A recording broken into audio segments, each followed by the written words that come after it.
नमस्कार मैत्रिणींनो, सोप्या घरगुती रेसिपीमध्ये तुमचे खूप मनापासून स्वागत। आज आपण करणार आहे लिंबू मिरचीचं मिक्स लोणचं। त्यासाठी हे 150 ग्रॅम मी अशा ताज्या कमी तिखटवाल्या मिरच्या घेतलेल्या आहेत। त्याच वजनाचे 150 ग्रॅम हे 3 लिंबू घेतलेले आहेत। त्यासाठी हे 3 चमचे साखर आहे, 3 चमचे ही मोहरीची डाळ आहे, अर्धा चमचा मेथी, अर्धा चमचा हळद, अर्धा चमचा मिरची पावडर, 2 चमचे मीठ आणि छोटा 1 चमचा हिंगाचा घेतलेला आहे। आणि ही अर्धी वाटी तेल हे कडवून या लोणच्यामध्ये वापरणार आहे। हे तेल हे प्रिझर्वेटिव्हचं काम करतं। कोणतेही प्रिझर्वेटिव्ह न वापरता वर्षभर टिकणारं असं हे लोणचं आपण करून घ्यायचं आहे। पहिल्यांदा मी हे तेल गरम करत ठेवते। तेल हे आपण धूर निघेपर्यंत कडवून कोमट व्हायची वाट बघायला लागणार आहे, म्हणून पहिल्यांदा हे तेल मी भांड्यात ओतून कडकडीत गरम करून घेते। बघा, आता तेल गरम करत ठेवल्यानंतर ही मोहरीची डाळ ही अशीच कोरडी अगदी नकळत यातलं मॉइश्चर कमी होईपर्यंत आपण गरम करून घ्यायची आहे। ही मी गरम करून घेते आणि ही मेथी दाणे आपण थोडंसं तेल सोडून तळून घ्यायचे आहेत।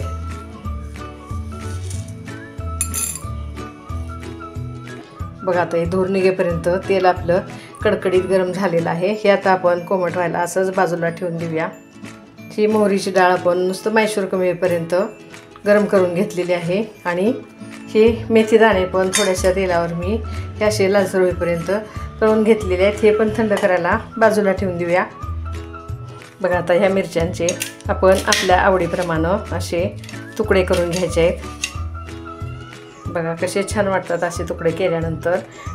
हे आता सगळ्या अशा मिरच्या चिरून आणि हे लिंबू पण चिरून घेणार आहे। 1 लिंबू आपण वरती पिळायला ठेवणार आहे आणि ह्या 2 लिंबूच्या बी काढून चांगल्या फोडी छोट्या छोट्या करून घेते। बघा, आता हे मेथी दाणे खलबत्त्यामध्ये कुटून घेतलेले आहेत। आता ही मोहरीची डाळ पण आपली थंड झालेली आहे। ही तुम्ही मिक्सरला जरी लावली तरी चालते, पण मिक्सरला कसं फार बारीक होण्याची शक्यता असते, पण मी ही खलबत्त्यात कुटून घेणार आहे कारण आपल्याला हे जाडसरच ठेवायचे आहे। बघा, आता आपल्या ह्या मिरच्या बघा अशा लांबट मी तिरके काप देऊन कापून घेतलेले आहेत, म्हणजे दिसायला लोणचं आपलं छान दिसतं। आणि ह्या लिंबूच्या एका लिंबूच्या आपण 16 फोडी करून घेतलेल्या आहेत। अशा छोट्या छोट्या फोडी असल्या म्हणजे लोणचं वाया जात नाही आहे। मग आता हे आपण ह्यामध्ये मिक्स करून घेऊया। ह्यामधले आता बघा हे बी पण काढून टाकले आणि वरनं पिळायला हा 1 लिंबू मी ठेवलेला आहे। आता दोन्ही एकत्र करून घेऊया। बघा, आता ही जाडसर कुटलेली ही मोहरीची डाळ पण आपण ह्यामध्येच काढून घेऊया। आता हे कोमट झालेल्या तेलात एक एक करून ही मेथी मोहरीची डाळ हे सगळं टाकून घेऊया।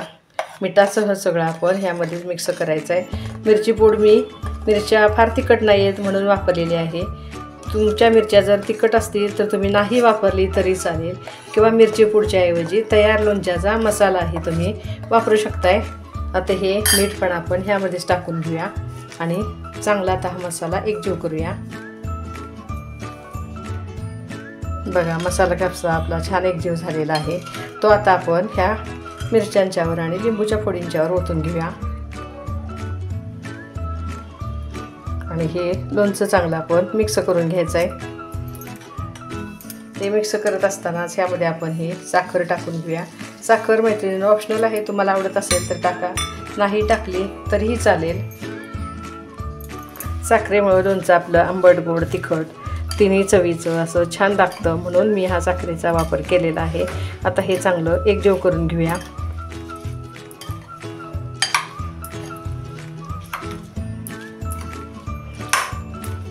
चांगलं असं मिसळून घ्या, जेणेकरून सगळ्या मिरच्यांना आणि लिंबूच्या फोडींना सगळा मसाला लागेल। आता हे मिसळत असतानाच यामध्ये आपण लिंबू पिळून घ्यायचं आहे।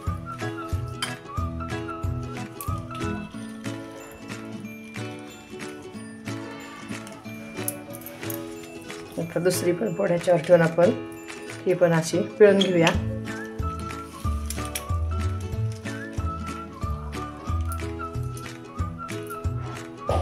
आणि हे आता एकसारखं आपण हलवून घेऊया। लोणचं करत असताना एक गोष्ट लक्षात ठेवा, ते लोणचं कोणतंही असो आपले हात कोरडे हवेत, नाहीतर हे लोणचं आपलं खराब होतं। यामध्ये आपण कोणत्याही प्रिझर्वेटिव्हचा वापर करणार नाही, कारण तेल आणि मीठ हेच हे प्रिझर्वेटिव्हचं काम करतं. बघा चांगलं असं मिक्स झालेलं आहे. आता हे लोणचं आपण बरणीत भरून ठेवूया. बघा ज्या बरणीत आपण लोणचं भरणार आहे ती बरणी पण चांगली घासून पुसून कोरडी करून घ्या. आता असं आपण सगळं लोणचं दाबून भरून घेऊया आणि वरनं अजून थोडे अर्धा चमचा मीठ टाकणार आहे मी. आणि हे लोणचं तुम्ही साधारण एक आठवडाभर दररोज एकदा तरी एकसारखं हलवून खालीवर करा, म्हणजे हे आठवड्याभरात चांगलं खायला तयार होतं आणि चांगलं मुरलं जातं. बघा आता हे असं सगळा मसाला बसून ह्याच्यावर घालूया. बघा आता जोपर्यंत आपलं हे लोणचं मुरत नाही तोपर्यंत हे आठवडाभर हलवणं गरजेचं आहे, नाहीतर वरती राहिलेल्या फोडींना बुरशी येण्याची शक्यता असते, म्हणून ही काळजी घेणं गरजेचं आहे. आता हे अर्धा चमचा मीठ मी टाकून घेतलेलं आहे. बघा हे लोणचं आपलं तयार झालेलं आहे. बघा मैत्रिणींनो, माझी ही लिंबू मिरचीच्या लोणच्याची रेसिपी तुम्हाला कशी वाटली मला नक्की कमेंट्समध्ये कळवा. वर्षभर टिकणारं असं हे लोणचं आपलं तयार झालेलं आहे. अशाच वेगवेगळ्या रेसिपी घेऊन भेटणारच आहोत. धन्यवाद.